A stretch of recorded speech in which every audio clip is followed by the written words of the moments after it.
Very good morning, students. Today we'll be discussing about contract farming and public-private partnership. Let's have a discussion on what is contract farming. Once we discuss about contract farming, there are so many examples comes in our mind, how it works, what it is modalities, what are the different examples of contract farming. So the contract farming refers to contractual arrangements between farmers and companies. It may be in oral form, it may be very specific in written form, and there are some conditions or market by which we can market those products in latter part of time after the contract farming. So as we have discussed the contract farming, actually this is the commitment to provide agricultural fisheries produce on a specified time, quantity, quality to a known buyer. These specifications we need to ensure out of contract farming, and as we are in fisheries field, we know there are so many different avenues are there where this contract farming is very much popular, and that may be fisheries, animal husbandry, forestry. These are the fields where contract farming is very much predominant and prudent. If we see the history of contract farming, we have to look back the colonial period when the cash crops, which gives instant money in the hands of the producer, in the hand of producers, and those crops may be tea, coffee, rubber, indigo. Those were involved in as part of contract farming. Later in 1920, as you all know, ITC, Indian Tobacco Company, introduced the cultivation of tobacco in Andhra Pradesh, and after that in 1948 and 50, different sugar cooperatives in Maharashtra and milk cooperatives in Gujarat, they also introduced this contract farming.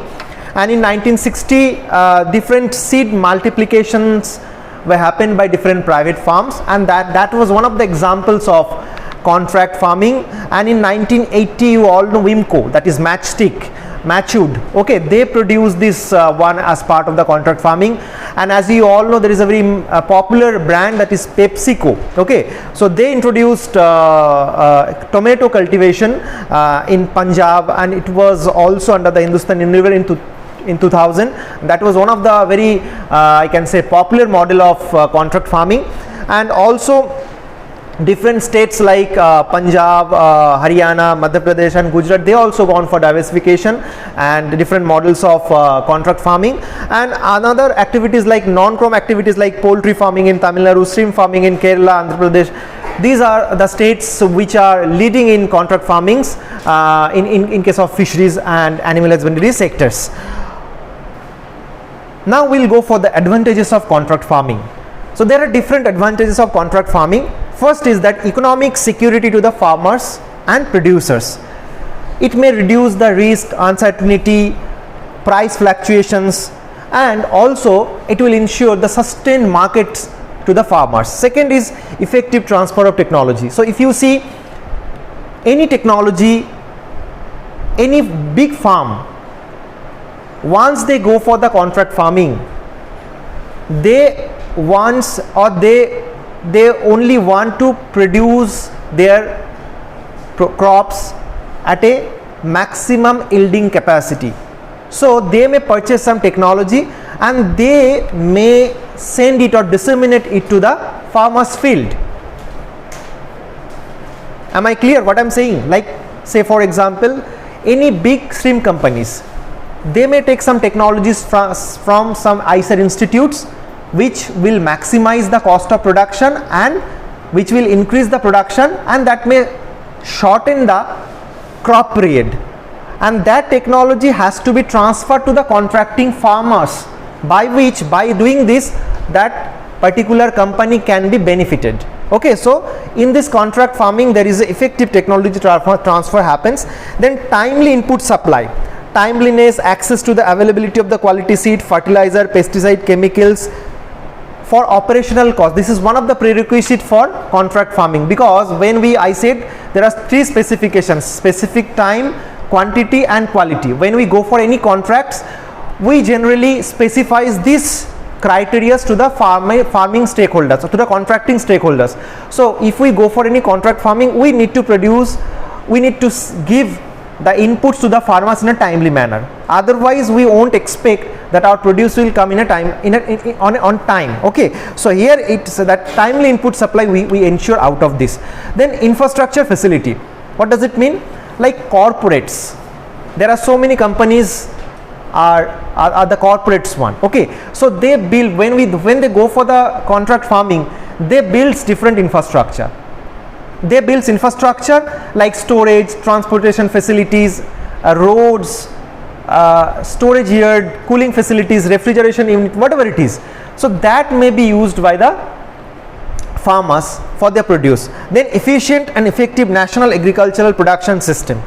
What does it mean? See, private investment, export, increased production, productivity, that will indirectly expand the effective and efficient marketing system as a whole in a particular country. When we get the investment from the private ends, that will strengthen our infrastructure, our farmers, because by doing those infrastructure, by means of those infrastructures, who are getting benefited? Our agricultural sector, our fisheries sector, our farming sector. Okay, and others, like it's a kind of win-win situation.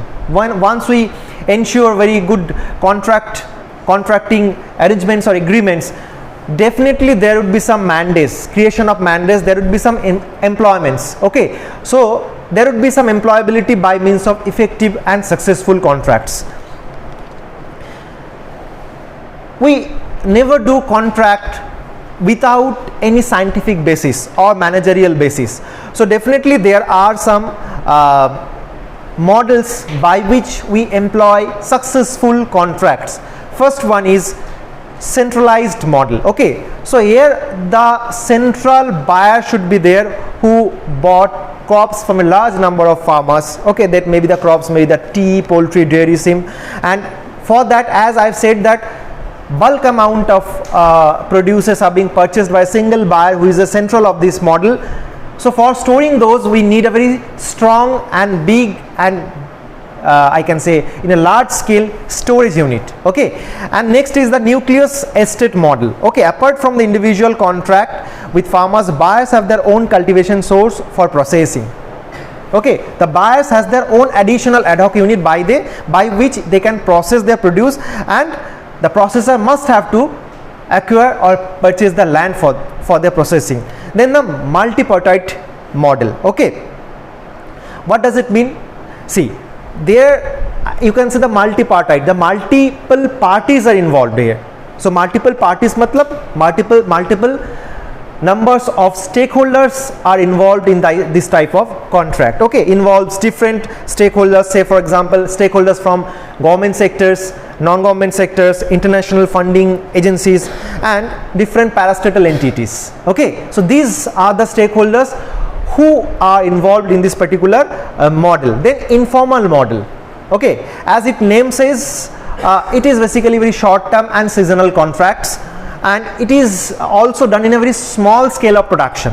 Okay, and we can say, as I said, it is a very informal type, it is a seasonal, and once it is a seasonal, there is a risk of seasonality happens. Say for example, extreme weather conditions, it may be rain, drought, whatever it is. So it is a risky and speculative. Okay, you cannot predict in an absolute quantity, absolute expected value. And third one is that intermediary model. Okay, this model is very much I can say common in our Indian context. What does it happen? The farmers do not sell their produce directly to the buying organizations.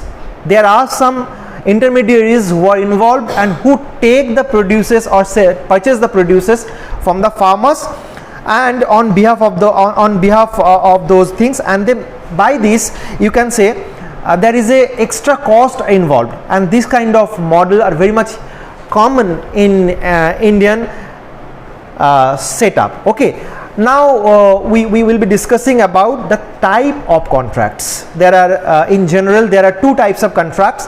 One is a direct contract and indirect contract. Okay, once we go for the direct contracts, it effectively works in irrespective of farm size, whether it is large, medium or small, whatever it is. Okay, and in case of the indirect contract, it fits with the diversified and large size of farms. So you may expect these questions in your examination also, where the indirect and direct contracts are suitable, and where we go for the indirect contracts, and where we can apply for the direct contracts. Okay, so I guess with this, if you have any questions, you can ask to me for further clarification. So I am expecting some questions from the students.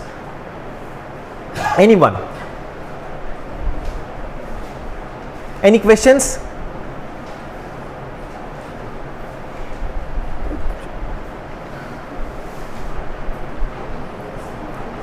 Yes.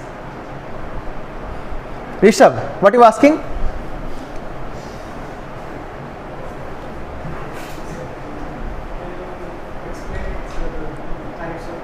Yes, so types of contracts, we have two types of contracts. I said, like, one is direct contract, another one is indirect contract. When we go for this direct contract, there is no limitation of the farm size. We can go for irrespective of the farm size. But once we go for the indirect contracts, that depends on large and diversified farm. Okay,